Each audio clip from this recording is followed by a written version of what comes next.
कि जो इस माशरे के अंदर जो हिंदू की जो बेटी है वो महफूज नहीं है। वो उसकी आंखों से आपको वो दर्द नज़र आ रहा है। वो રામ રામ દોસ્તો.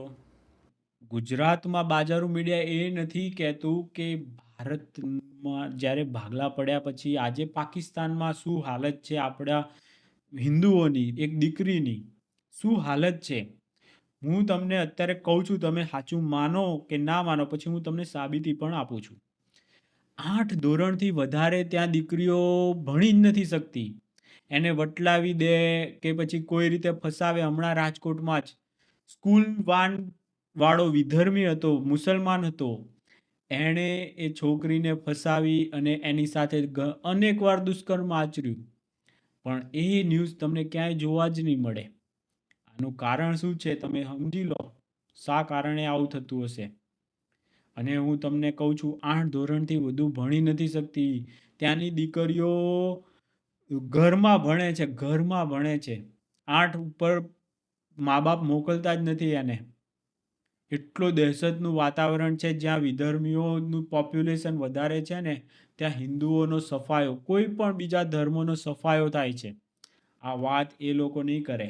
અહીંયા પ્રોત્સાહન આપી અને આને એક મોટું શૈતાની સ્વરૂપ આપી રહી છે આ વિધર્મીઓને પ્રોત્સાહન આપીને.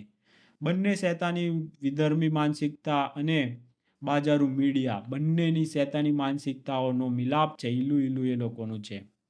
એ લોકોને બધી જ જાતના ખોટા ધંધા કરવા માટે આ બંને એકબીજાને પ્રોત્સાહન આપે છે. તો હું તમને વિડીયો બતાવું. જે બિચારી દીકરી ઘરમાં ટ્યુશન ક્લાસીસ ભણાવે છે, એ 10 સુધી ભણી, સૌથી વધુ એ જ ભણી છે.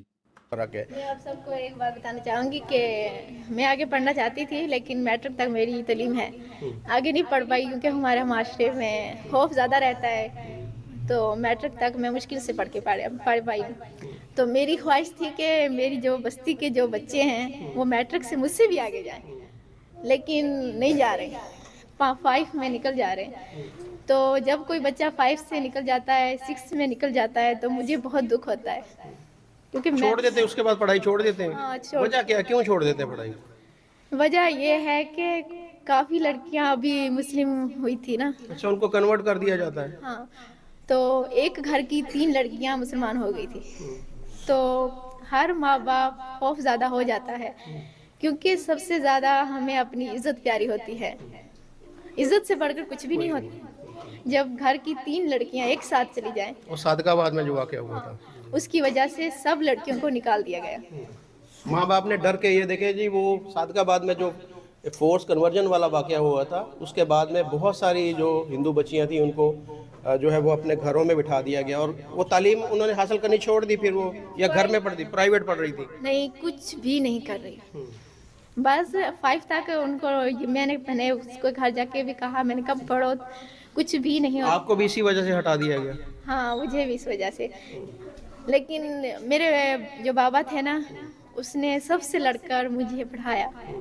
अब वो नहीं रहे, और मेरे अब्बू की साल डेथ हो गई इस साल में, तो वो सबसे लड़ कर मुझे पढ़ाता था। पूरी सोसाइटी खिलाफ थी, लेकिन उसने मुझे पढ़ाया। उसका एहसान मैं कभी नहीं भूल सकती। देखिए, आगे पढ़ना चाह रही थी, उसकी आंखों में अभी आंसू आप देख सकते हैं कि बाप ने लड़के, इस कम्युनिटी के साथ लड़के जो है तालीम दिलवाई, लेकिन आगे वो तालीम हासिल नहीं कर सकी। उसकी वजह यही है कि जो इस माशरे के अंदर जो हिंदू की जो बेटी है वो महफूज नहीं है। वो उसकी आंखों से आपको वो दर्द नज़र आ रहा है, वो एक परेशानी नज़र आ रही है, और वो चाहती है कि ये यहाँ पर जितनी बच्चियाँ हैं उनका मुस्तकबिल कम से कम उसका मुस्तकबिल रोशन हो जाए, वो पढ़ाई लिखाई कर सके, इस मुल्क में आला तालीम हासिल कर सके। इस मुल्क के लिए वो बहुत ज़्यादा आगे काम कर सकते हैं। इनमें से अगर बच्चों के ऊपर फोकस किया जाए तो इनमें से ही डॉक्टर बनेंगी, इंजीनियर बनेंगी, इन्हीं में से। मैं सबसे पूछती हूँ कि आप लड़कियाँ पढ़ लिख के क्या बनना चाहेगी, तो कहती है कि हमने ना 5 पढ़ के निकल जाना, 5 से बस। तो इसी वजह से मेरी मेहनत जाया जा रही है। આ હિન્દુઓની હાલત છે. ये दुख है, इसकी आंखों में दुख नज़र आ रहा है, करब नज़र आ रहा है, और ये शर्मिंदगी की वजह से मेरे लिए as a Pakistani, as a Muslim Pakistani, कि मेरे इस मुल्क के अंदर एक हिंदू की बेटी जो है वो अपना मुस्तकबिल जो है वो मैं ना सबके मतलब के फादर को मदर को सबको समझाती हूँ कि बच्ची को पढ़ा। वो कह रहे हैं अगर हम आपके कहने पे पढ़ाएं, अगर कुछ गलत हो जाए हमारी बच्ची के साथ तो कौन जिम्मेदार है। पर मैं किसी को समझा नहीं पा रही। मैं चाहती हूँ कि मुझसे भी आगे जाएंगे, मुझसे भी आगे, पर काफी साल हो गए कोई मुझसे आगे नहीं गया। मैट्रिक से कोई भी आगे नहीं गया हमारी बस्ती में। डर की वजह से आगे नहीं जा रहे, खौफ की वजह से आगे नहीं जा रहे कि इनकी बच्ची को भी कोई। अब वो लड़की है, अब 4 में पढ़ रही है। अब वो कह रही मैंने 5 में आगे निकल जाना है, तो मुझे अभी से उसकी फिक्र है। और ये वाली हाँ, और ये लड़की हर साल टॉप करती है, मेडल हासिल करती है। जब ये निकल जाएगी तो कितना अफसोस होगा मुझे। इन सब के लिए मैं अगर पढ़ा भी रही हूँ तो भी मुझे सुकून महसूस नहीं हो रहा। मैं चाह रही हूँ कि ये सब लड़कियाँ आगे जाके पढ़े। अगर मैं अपने कहने पे इन सबको पढ़ाऊँ और इनके वालिद साहब से सबसे परमिशन भी ले लूँ, अगर खौफ ना ज़्यादा इन सबको किसी के साथ कुछ भी हो जाए, इस खौफ से भी मुझे डर लगता है। ये अल्फाज नहीं है मेरे पास, आपके जो दुख है आपका। और આ હાલત છે પાકિસ્તાનની, એમાં રહેતા હિન્દુઓની દીકરી 5 ધોરણ, મેં તો 8 કીધું તો મારાથી જૂઠું બોલાઈ ગયું. 5-6 થી વધારે આગળ મા બાપ ભણાવી જ નથી શકતા. એક જ ઘરની 3 દીકરીઓને મુસલમાન કરી નાખેલી એ લોકોએ. અને ત્યાંના ભણતરમાં મુસ્લિમને એ જ બધું શીખવવામાં આવે છે. અને ભયંકર ભારત વિરોધી ઝેર તો ખરું જ. આ હાલત છે આપણા હિન્દુઓની. અને અહીંયા આ લોકો જ્યાં ફાવે ત્યાં એમના મઝાર બનાવી નાખે છે, એમના ધાર્મિક સ્થાનો બનાવી નાખે છે, એમને રહેવાના ઘરો બનાવી નાખે છે. અને તમે એની પર પછી કાર્યવાહી કરો તો એમને રોતા કકડતા એવા બતાવે. ને આમ એ લોકો કેવી ત્યાં ગુંડાઈ કરતા હોય, કેવી ગુંડાગર્દી કરતા હોય, કેટલા ઇલીગલ ધંધા કરતા હોય, એ કાંઈ નથી બતાવતી આ બાજારું મીડિયા. હિન્દુઓ જ્યાં ખરેખર જ્યાં હાલત ખરાબ છે એ તમને કોઈ બતાવ્યું? વિચાર કરો આ બાજારું મીડિયાનું સ્ટાન્ડર્ડ તમે. આ હિન્દુઓને દેશને હિન્દુ રાષ્ટ્ર જ હતું. ભારત અને પાકિસ્તાનના ભાગલા જ એ નામે પડ્યા. પાકિસ્તાન એટલે મુસ્લિમ રાષ્ટ્ર અને ભારત એટલે હિન્દુ રાષ્ટ્ર. એના નામે જ તો ભાગલા પડેલા હતા.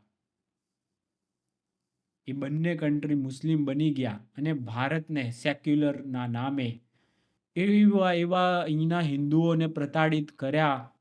એ માંડ ગાંધી ખાનદાનથી 2014માં આઝાદ થયા હિન્દુઓ. એ પપ્પુ ખાનદાન હાવ મગજ વગરના હોય ને તો બી એ લોકો શહેજાદા કહેવાય.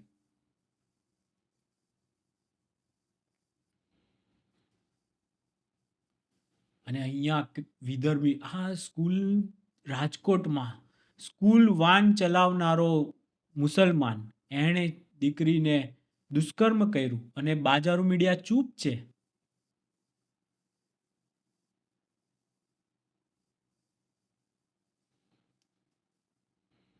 અને આવા તો અનેક આ લોકોના ગોરખધંધા. હજુ યુપીમાં જ એક એન્કાઉન્ટર થયું તો એમાં પોલીસ પણ શહીદ થયો.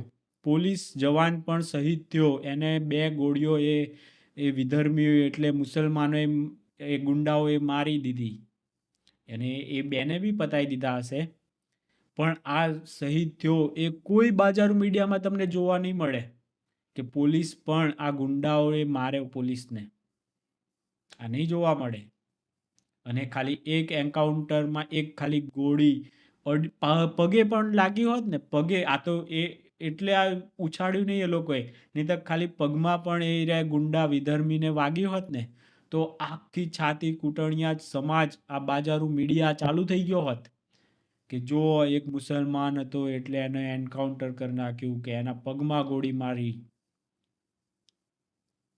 આ શેતાની બે તરફથી આ લોકો સાથે આપણે લડવાનું છે. એક તો પોલીસ તો લડે જ છે, અને વૈચારિક રીતે ભારતની પ્રજાએ લડવાનું છે. આ બાજારું મીડિયા એનો નેરેટિવ સેટ ના કરી જાય એટલા માટે.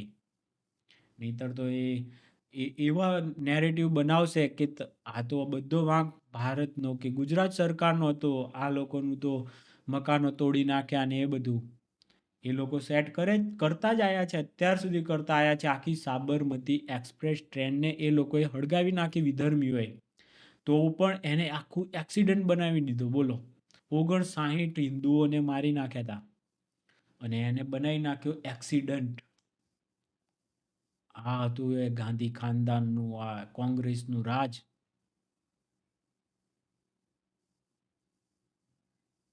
અને નિર્દોષોને ફિટ કરવા માંડી છે હવે,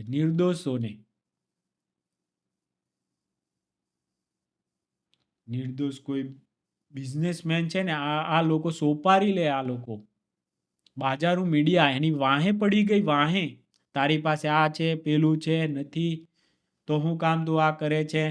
એણે નક્કી કરી નાખ્યું કૌભાંડ છે, 6000 કરોડનું કૌભાંડ છે બાજારું મીડિયાએ, અને એને ખતમ કરી નાખે. એનું સિસ્ટમ તો એ લોકોની જ છે.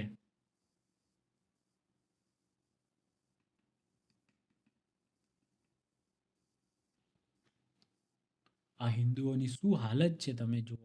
20% હતો પાકિસ્તાનમાં અને બાંગ્લાદેશમાં. બાંગ્લાદેશ તો આપણા રૂપિયા કરતાં 50 પૈસા ઉપર હતો. $1.5 એનો થતો હતો બાંગ્લાદેશનો. હજુ બી લગભગ થાય છે કે, પણ એ લોકો ભયંકર સારો એવો વિકાસ કરતા હતા. પછી એ લોકોને યાદ આવ્યું કે આપણે તો મુસલમાન છીએ, આપણે એને વિકાસને શું લેવા દેવા. તરત એ લોકોને યાદ આવ્યું એટલે સીધું જ શેખ હસીનાને દોડવું પડ્યું. બોલો, ત્યાંની રાષ્ટ્રપતિને દોડીને ભારતમાં શરણ મળ્યું. બીજે કોઈ એના મુસ્લિમ રાષ્ટ્રો પણ રાખવા તૈયાર નહોતા કે હું જે હોય. પણ એ લોકોને યાદ આવી ગયું કે આપણે મુસલમાન છીએ ને હવે મુસલમાન, અને એ લોકોએ જે હિન્દુઓને પ્રતાડના શરૂ કરી છે. હા, હજુ અત્યારે તો 15% છે, અને તમે જુઓ સ્કૂલ વાળો પણ વિધર્મી એક આપણી બાળકી સાથે કેટલા દુષ્કર્મો કરે છે. તો આવનારા ટાઈમમાં ખાલી 20% થશે ત્યારે શું હાલત હશે. અને 30% તો એમનો પ્રધાનમંત્રી હોવાનો, રાષ્ટ્રપતિ એમના હોવાનો. આ બધું ભલે આવનારી પેઢીઓને, અત્યારની પબ્લિકને એમ લાગે કે આ બધાનું આ તો બહુ વધારે પડતું કહે છે ને એવું બધું લાગતું હશે તમને. પણ એક વ્યક્તિએ જે તમને કીધેલું હતું ત્યારે ભલે આવતા 50 વર્ષ પછી આ તમને થશે કે ના, વાત તો સાચી પડી. આ કહેતા હતા લોકો, આપણે માનતા નહોતા. અને ગુજરાત તો જાગેલું છે એટલે જ તો અહીંથી સફાયો બોલી ગયો છે. પણ આ સાપને આ જે બાજારું મીડિયા જે ઝેર દૂધ પીવડાવીને મોટું કરી રહ્યું છે ને, એ પણ રાખવું જ પડશે નજરમાં. અને કેવી રીતે દેશને, ગુજરાતને તબાહ કરે છે ધીમે ધીમે. એ લોકો એ પટ્ટા મારતો હતો. એ રાજકોટની ઘટના પર ચૂપ છે ગોપુ. એ પાયલ ગોટી એના માટે કેટલી, કારણ કે આખો પટેલ સમાજનો વોટ લેવા માટે એ નાટક કરવા માંડ્યો હતો. અને અહીંયા એનો તો વોટર ઓલરેડી છે જ, વિધર્મીઓ એનો વોટ બેંક છે એટલે ચૂપ છે. એની વોટ બેંક નહીં તો જતી રહે. અને બાજારું મીડિયાનું ને આપિયાઓનું તો ગઠબંધન છે એટલે એની જ પાર્ટીના કહેવાય વિધર્મીઓ બાજારું મીડિયા માટે. તો આવું બધું ચાલે છે દોસ્તો. અને આપણે અવાજ ઉઠાવશું, કોઈને સાંભળે ન સાંભળે એનાથી આપણને કોઈ ચિંતા જ નથી. પણ જે મુદ્દો મૂકવા જેવો છે એ મૂકીશું. ચાલો દોસ્તો, કોઈ બીજા વિડીયોમાં મળીએ. ત્યાં સુધી રામ રામ.